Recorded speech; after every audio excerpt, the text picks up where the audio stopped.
Hi, I'm Niamh, and today we're going to be going through my new album, Niamh, track by track.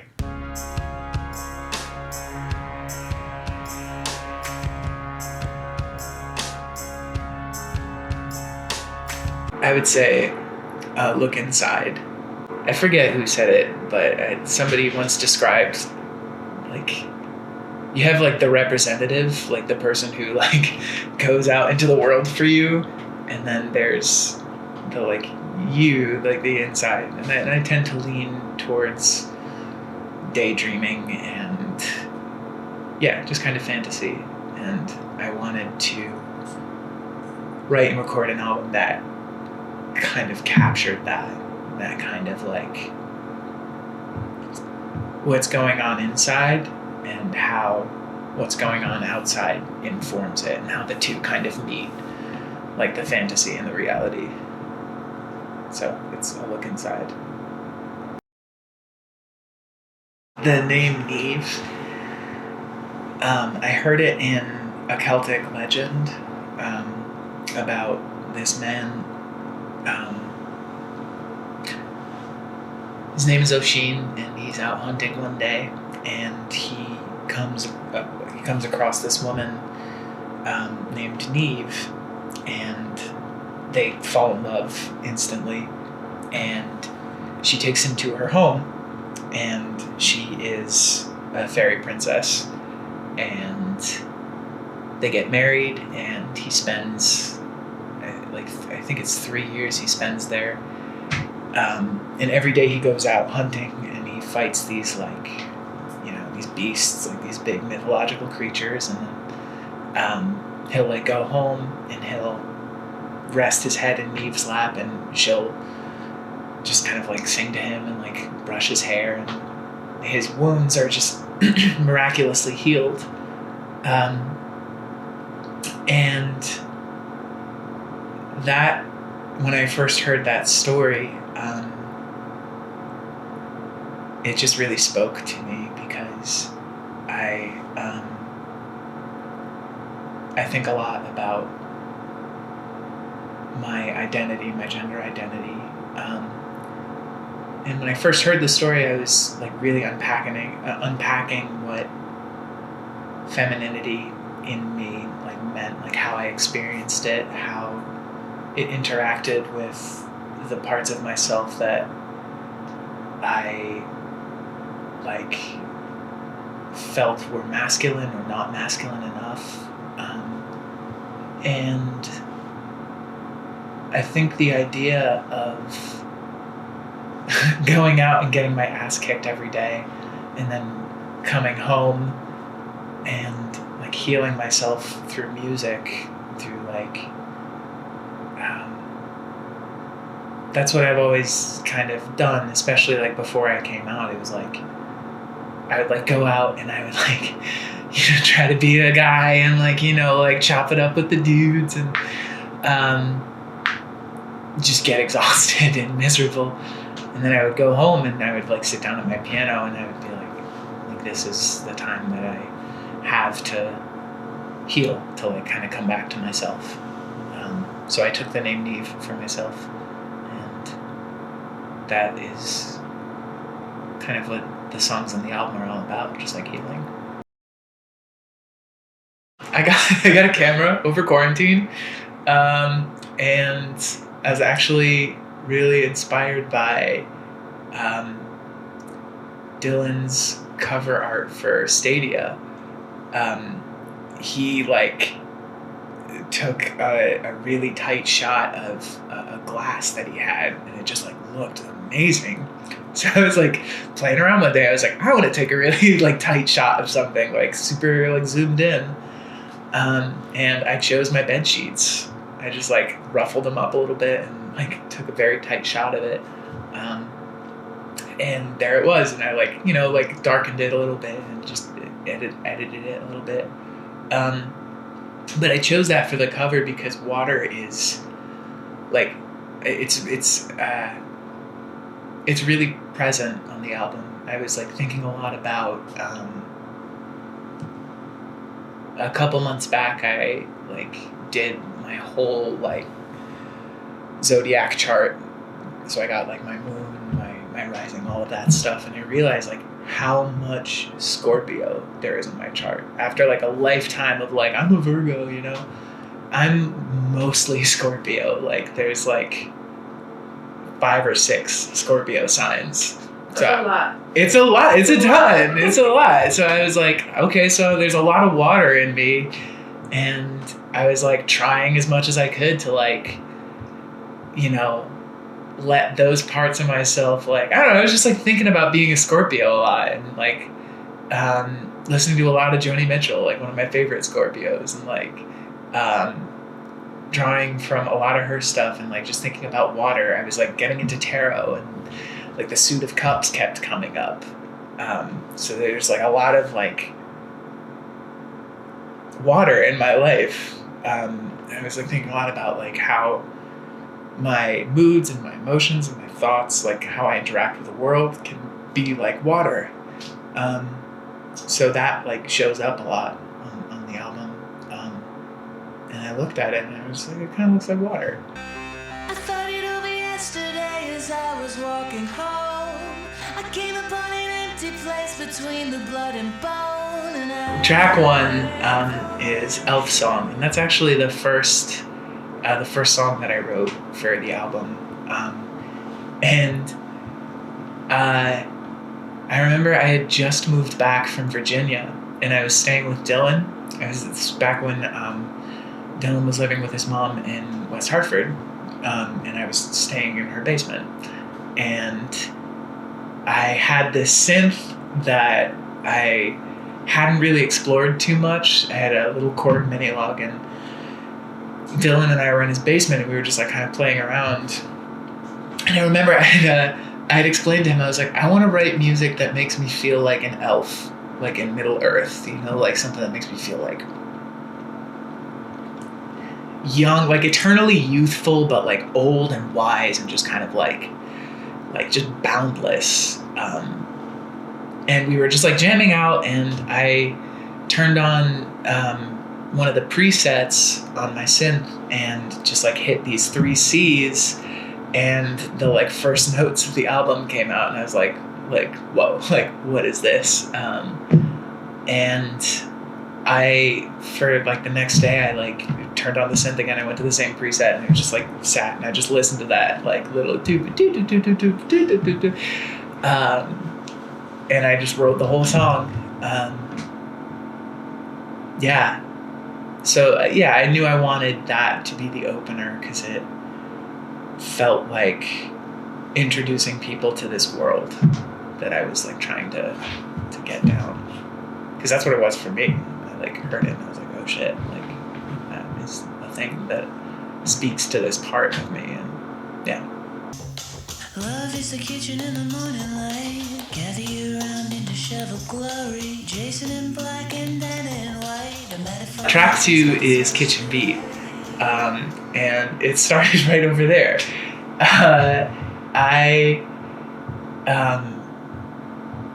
One of our roommates once asked me if I make a lot of noise in the kitchen on purpose. Like, she felt like I was like purposefully trying to annoy her because I like slam things, I like tap on stuff, and I don't know, I am a fidgety person. And I was like doing the dishes one day, and I like smacked our sink with a spoon or something. No, it was a softer, it might have been, I think it was this. I think it was like, I don't know. I don't know, I can't recreate it. I was just smacking shit. But yeah, I like did this like little beat, and I like recorded it as a voice memo, and I was like, oh, that's kind of cool. And I was like still kind of like getting to know my sampler, and wanted to do something with it. I was like, this is lo-fi, this is cool, you know, use a voice memo. And I was like, but what am I gonna do with this? And I remember I was sitting right here one morning. It was like super early in the morning, and I was like having a cup of coffee before work, and one of my roommates came downstairs with a guy that she was seeing, and she was dressed in all white. She was wearing this like beautiful white like nightgown, and he was like in a black hoodie and black jeans, and like she just looked so like awake and just like, you know, just like ready for the day, and he was like half asleep and just like half dead.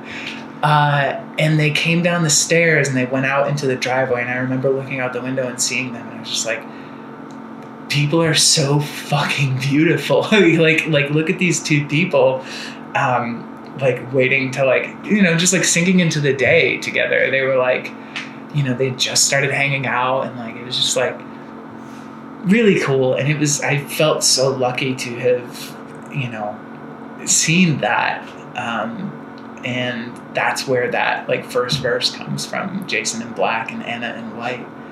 And then the rest of it is all just kind of about my housemates and I just kind of fucking around in the kitchen, and just like how much like life is kind of shared in here. Like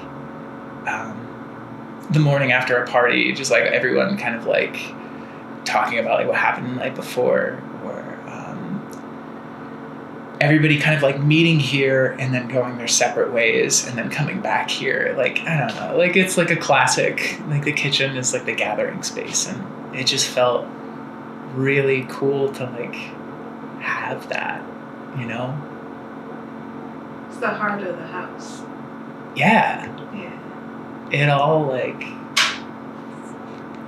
Yeah. I love this kitchen, I really do. Yeah. It's a cute kitchen too. I love this right here. Right? It's like, Incredible. yeah. Wait, we gotta get that one. Yeah. Amazing. Yeah. I remember when we came to tour, we came in through the back, and it was like, we walked in and we were just like, yeah. And it was like a mess. Like they were like in the process of moving out, and there was shit everywhere, but we walked in, and I think it was like sunset. So the sun was like setting over there, and it was just like hitting this kitchen just perfectly. And we just walked in and just instantly, we just like kind of knew, like, yeah, this is it. This is the spot.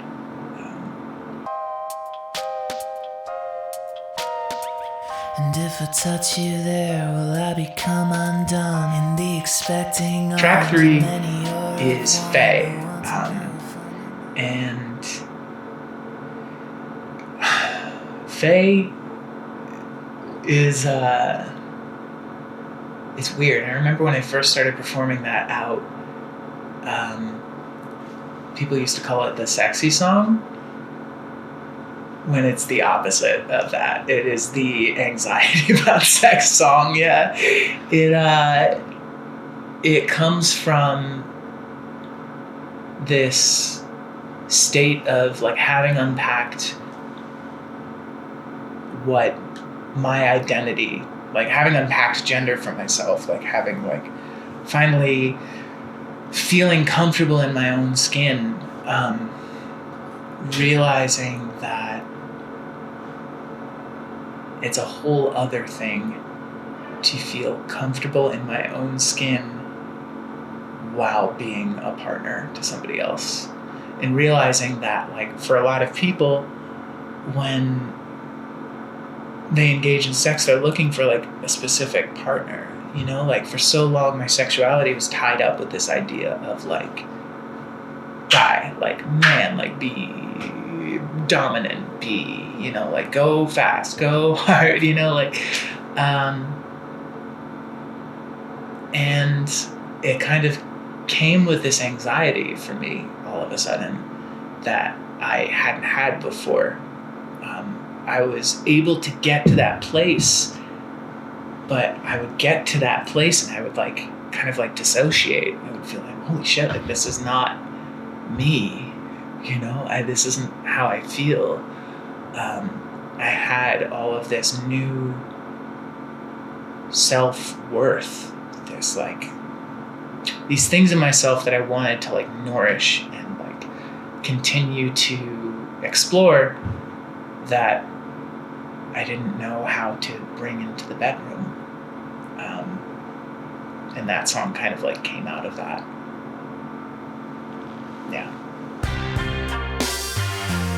Some fortune awaits me at the far side of the bed. Track 4 is The Stride. And that one is kind of about me burping. Yeah. No, that one is about this kind of like euphoric but scary feeling of like being visibly queer. Like the first times I went out like wearing lipstick, wearing mascara, like putting that all together, like making myself up and like looking in the mirror and being like, holy shit, like I love this. And then stepping outside and being like, holy shit, I'm in danger, you know, like it is about that kind of like working through all of that, kind of balancing, like I feel fucking great. I realize this might make people uncomfortable, but I feel so fucking good that I don't care. And my feeling this good in my own skin and like presenting myself in this like non-traditional way might make a bit of change, you know? It's about like visible queerness as an act of resistance. Kind of like, no, this happens. Hello, here I am, you know, like, and how scary and euphoric that can be. I never knew the girl who used to blast 1812. Track 5 is 1812. And that one, a lot of people have been asking me what it's about, and it's kind of it's about a lot of different things. It's like there are like, you know, like each verse is a story, but it's kind of about looking back and realizing that I'm at the age now that I have loved and have lost and have gotten over it. And like I've felt like endings and like felt the finality of endings, whereas like a couple years ago, like when a relationship would end, I would like be like, no, like we'll still be friends, and like, but no, like that's gone, that's done, that part of my life is done. And it's kind of about like sitting with that and like reflecting and being like, what does this mean, you know? Like when I was a kid, I thought like there's gonna be a love in my life and that'll be it. Everything else will fall into place. And it's about finding that, appreciating it, and then seeing it end and feeling life continue. My eyes roll back and the clouds roll in. My eyes roll back and the clouds roll in. 6 is Washout, which I had a lot of fun with. I like, that's the one. It was just like, I had 2 sections that I wanted to like, I think I did the instrumental first for that one. I remember I went to Silk City Coffee one day and I brought like my whole setup to Silk City, and I like set up my synth and my sampler, and I had like 3 hours in between lessons, and I just like made this like little beat. And I remember like people were coming up to me. There was like this baby who came up and was like trying to hit all the buttons on my sampler, and I was like, you go off, like you got it. But yeah, I had this beat that I really liked, and I was like, what am I gonna write to it? And that song kind of like, a lot of the songs on the album are like very much like self-love, like self-empowerment. And that is very much what I feel a lot of the time, but I have like a lifetime of self-doubt to like beat back. So it's kind of like you do all the work of like figuring out who you are and like like how to express yourself, and like you get to the other side of that and you're like, great. But then the work, like it's kind of about like I embraced my fluidity, I embraced like my queerness, and there was a part of me that was like, great, like all my problems are gone. But my self-doubt and my my just kind of like defensive negativity, kind of just like fuck everyone, fuck everything, like this kind of state that I go into sometimes to just kind of like shut everything out. And like going with the whole like theme of fantasy and like dreaminess, it felt like this transformation that I don't, it feels like a transformation that I don't have control over. It just like happens. And, like my eyes roll back and the clouds roll in, and it's, yeah, I have no control over it. It happens sometimes, and I just kind of realize like I'm just gonna be like this, I guess, you know, and all I can do is like learn how to hold this and like recognize it as part of myself, while recognizing that it is not all that I am, because for a while that's what I thought I was. So. Shifting my weight so that I can sit straighter into 7 is Flood, and that one, I think that like that's the most like water-based one. That is actually, I think Washout and Flood are the only two that I wrote. No, Washout, Flood, and Niamh are the only two that I wrote during quarantine. And Flood is like the quintessential like quarantine song. I like was looking at myself and like really like unpacking a lot, and you know, again I was getting like really into tarot and thinking a lot about the idea of emotions, like inner life, being represented as a fluid, being represented as water. And I was thinking about how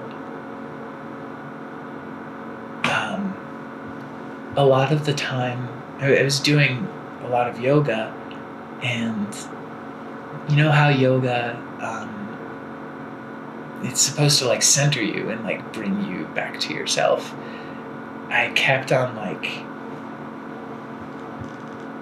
having these moments of like meditation, and I would like be with myself, and then all of a sudden there would be like somebody else there with me. Just like I would like have this moment of like, yes, I'm with myself. Now that I'm with myself, somebody else can be here with me, you know? It's kind of about having excess emotion and energy, and like sitting within that. And it's a hard song. It's a hard song for me to talk about, because it's like my tendency to want to flood into people, you know, like when I know like when I get feelings for someone, when I really really feel for someone, I want to give them everything. And a lot of the time that's like led to me giving too much, like more than I can handle or more than somebody else could handle. So I kind of think of that song. I remember when I was talking to Danny about mixing that, I was like, I want it to feel like the scene in the Jungle Book where the snake is hypnotizing Mowgli. So that's kind of my hypnosis song. That's my like, here I am, like. Yeah, it's tough. I that's one of my favorites, to be honest. But it does kind of like cover a part of myself that I struggle with from time to time. I'm feeling younger than I ever did back then. You would be proud. Track 8 is Grace. And that's another one that I wrote at Silk City, actually.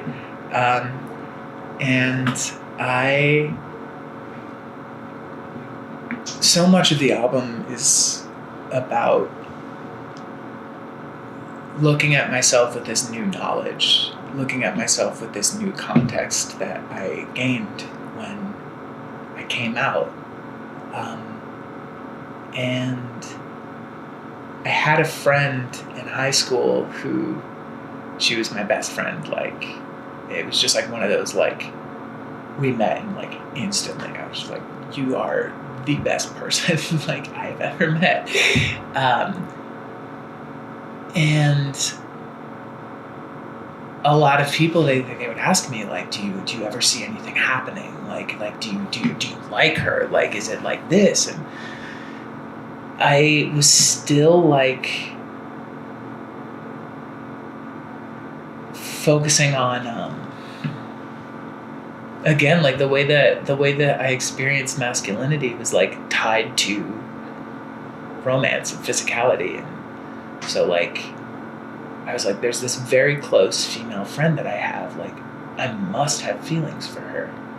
And it's kind of about like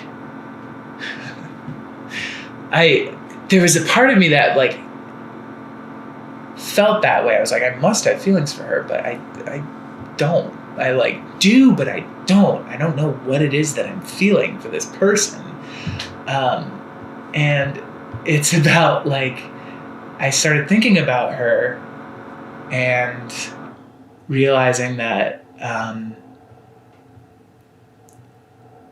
I was just drawn to how present within herself she was in a way that I couldn't be, because I was afraid of myself, because there were parts of myself that I was actively trying to suppress.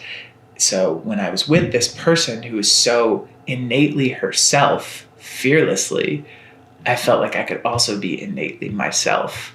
And I wanted to be like her. And then like when I wasn't around her, I was afraid of everyone. So it's about looking at somebody. It's about looking at her and realizing, looking at my relationship with her retrospectively and realizing that I wanted to be like her. Yeah. I wanna sing the heart of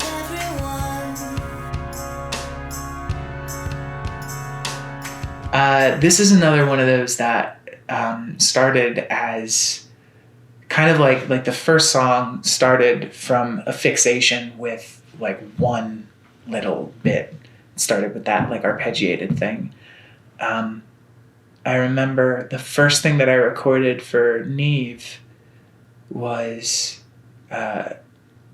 this drum beat, and I remember like sitting back and like listening to it, and it was just that over and over, and it gave me that kind of boundless feeling that the first track also gave me. And I recorded like a little mellotron thing over it, those chords, and it just kind of got bigger, and I just sat with that for months. And I knew that I wanted it to be the last song, and I knew that I wanted it to be called Niamh. So for a really long time, I was like afraid. I was like, I'm not going to write that song yet. Like, I'm not ready for that. Because it felt like I don't know myself well enough yet to write that, because like I'm naming it after myself. But I remember going for a drive one day and thinking about that song and just feeling like very present in my body. And I was like, I just want to write about this. Like, I wanted to write a song that would sing to everyone. Like I wanted to close my album with something that everyone could get around. And I was like, but that's not like, no, like I'm gonna write one that's for me, So that's where that first line comes from. So the first verse is just kind of like about how I go through life, how I like to kind of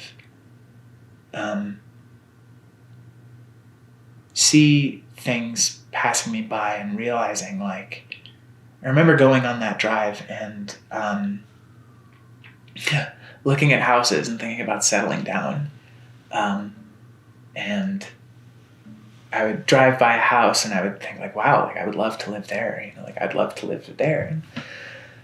But I just like kept going, and I just feel like that's how I live. Like I look at people and I look at people living their lives and I'm like, wow, like I would love to like live like that, but I know that I can't,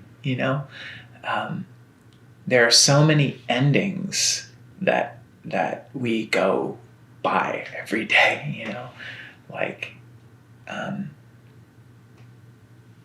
so that song is kind of about, it's about a lot. It's about that, just kind of sitting with myself, being with myself, and moving through life. One of my favorite lines that I've ever written is in that song, and it's, I am afraid of you and everything that you mean to me. And that is like everything that I wrote about in Wash Out, like that kind of like defensive negativity. It all comes from that, just like fear of failing the people that I love. And there was something so liberating about saying those words over an instrumental that made me feel so present and like in love with myself, just like it like touched me to my core, and saying those words, it felt like taking this thing that has in the past turned into so many negative behaviors for me, like fear of failing people, fear of letting people get too close. It felt like taking this thing that is an innate part of me and turning it into something that is beautiful, rather than letting it be something that dictates how I push people away or how I keep myself safe. It's that like vulnerability of like, here I am, like I'm terrified, Yeah. And finding a beauty in that.